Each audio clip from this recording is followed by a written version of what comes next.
Hello everyone, it's your boy Jen from ABM12 and I'm here to explain our monthly budget expenses. And this performance task is to be submitted to Mr. Dennis Veray. So let's begin guys. Hello everyone, I'm here para i-visualize ang ating report na ginawa patungkol sa monthly budget ng aming pamilya. So, as we can see, meron tayong heading na expenses, semi-monthly and monthly.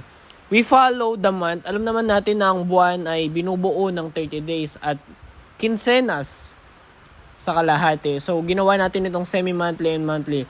As we can see, sa food, meron tayong 7 na components which is yung rice, viand, condiments, water, milk, canned food, and dog food. Usually guys, ito yung mga binibili namin o kailangan namin essential sa aming pamilya. So, as we can see, tatlo lang kasi kami dito sa bahay kaya ganito ang aming expenses. Makikita natin sa rice na gumagastos lang kami approximately ng 415 pesos or 830 in a month. Viand na 2,000 and 4,000 in monthly.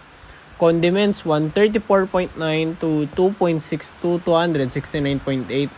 Etong mga to is kinuha ni ate sa grocery. So meron kaming receipt at ito ang ginamit namin to visualize this grocery stuff. Then dito naman tayo, ito ang makikita natin dito sa formula is yung peso sign. Makikita natin yung formula is C3 to C9 dito sa ating total sa semi-monthly. So, ang ginawa natin naman dito sa monthly ay kinuha natin yung formula and ang C3 ay tinimes natin sa 2. So, makikita natin na-copy lang yung formula and then tinotal natin dito. Hindi na natin sila kailangan ipag-total kasi ayan na yung monthly expenses namin o budget. So, pag tinotal kasi natin yan, sinum natin yan, nag-addition tayo, magiging 15K yan which is mali.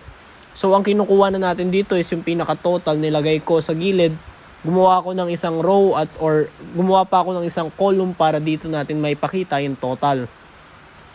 Then, sa hygiene, meron tayong shampoo, soap, toothpaste, deodorant, sanitary napkin ng aming kapatid, and alcohol. So, as we can see guys, mababa ang shampoo namin, soap, toothpaste, kasi usually hindi naman namin to binibili. Kasi pinapadala lang to ng magulang namin and hindi na yun kasama sa expense namin. Minsan na lang kung mauubusan.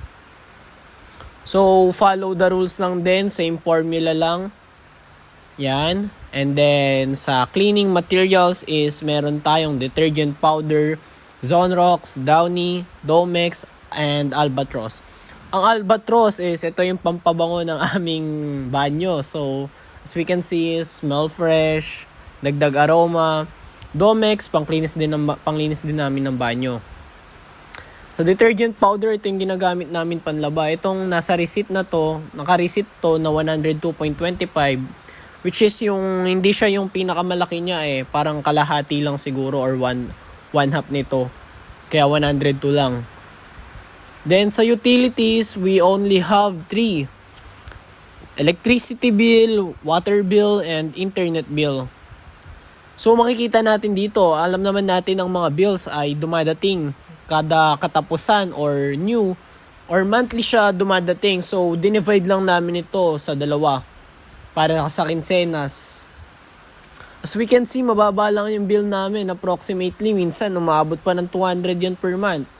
Hindi ko alam kung bakit mababa pero siguro tatlo lang kami at tipid naman. Ang nagpapalaki lang dito is yung internet bill. So, makikita natin sa total is yung 1,150 and 2,300 a month. Sa transportation expense naman tayo is, meron tayong gasoline expense kasi ang aking tatay ay merong motor at ito ay madalas namin ginagamit. And if magko-commute naman kami, nasa QC ang aming papa, tatlo na lang kami matitira dito. Ang regular fare namin is 1,400 in total. Ito po ay based on my computation na rin kasi 15 or pagbalikan is 30 kasi 15 ang papunta at pabalik. So ang balikan namin is 30 times 20 days sa napasok, dun ko sinum up. And ayun yung na total ko pati na rin sa aming kapatid na bumabiyahe pa Dagupan at dun siya nag-aaral. Sa allowance naman na meron kami is, syempre, lamang talaga ang mas matanda. Wala siya ang may hawak ng budget. Siya ang nakakaalam. And mas, na po kasi siya, nasa college. So, mas need niya ng allowances. Then, sa miscellaneous expense natin or other expense, we have tuition fee ng aming ate na approximately for semi-monthly is 1,668. Ito po ay based sa aking mga na-total kasi ang kanyang yearly ay 40,000 or buong SEM na po yun, first and second SEM. Ang kanyang first SEM ay 20,000. Then, ang ginawa ko po dito is, kinuha ko muna yung 40,000 ng whole year. Then, dinivide ko ito sa 12 and nakuha natin siya per month. And then, dinivide pa natin sa dalawa. As we can see sa mga formula na ginamit natin dito is follow lang dito, summary. And then, sa pagkuha pala dito, ating babalikan ang ating expenses. Ang ginamit kong formula dito is counta para makuha natin itong B3 o to B9. Makuha natin yung total number nitong itong food or components ng ating food, hygiene, and etc. Makikita naman natin sa formula, di ba guys? Yung counta. And then, last one is yung total expense natin. Meron tayong total expense na 31,911.55. So, kung makikita natin may asterisk dahil hindi natin na-adjust yan, kailangan natin i-adjust yan, do-double tap lang natin. Oops.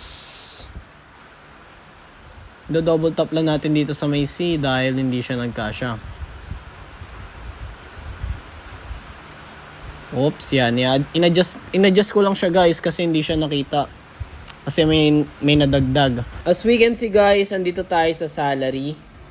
Makikita natin si Mama Army. So mostly guys, si Mama nagpo-provide sa amin. Kaya makikita natin, siya lang inilagay ko kasi unemployed pa kaming magkakapatid. Wala pa kaming trabaho. Makikita natin sa formula na ginamit ko sa total is yung 56 times 1 kasi mag-isa lang naman niya. Then sa savings is income or yung sahod ni Mama salary minus lahat na expenses namin monthly. Yan, ide-deduct lang natin siya. Sa-subtract natin. So makikita natin sa total is 13,088.45. Then pag tinignan natin yung formula, ang ginamit natin is B57 minus E53. As we can see guys, kung babaguhin natin yung mga values dito or yung numbers is may pagbabagong mangyayari kasi nga tama yung formula ang ginagamit natin. Example guys, dito. Try natin mag-change kahit saan dito, mababago yan. Sample natin 45. Tumaas ng 50,000 yung sahod ni Mama. Tataas din yan. Tama? Ayun lamang. Yan, babalik natin siya. As we can see, kahit mag-adjust tayo dyan, saan-saan dyan, mag-increase pa din yan at magbabawas, mag-change, magkakaroon ng pagbabago kasi nga, tama yung formula ang ginagamit natin. Sa atin is, pinagawa kami ng chart ni Sir. Ang ginamit kong chart is pie chart kasi dito natin makikita yung percentage o kung ano nga ba yung pinakalamang o yung mostly nagagastusan namin. Dito sa food is yung milk. Included yung milk kasi yung baby ng kuya namin which is ayun yung pinakamataas. Bukod sa viand. Sa rice naman kasi po is konti lang naman sapagkat tatlo lang kami dito. Sa cleaning materials is makikita natin na ang lamang ay yung Domex kasi mas mahal talaga ang Domex. Right? So detergent powder kasi approximately lang yan based on sa recent grocery ng aming ate.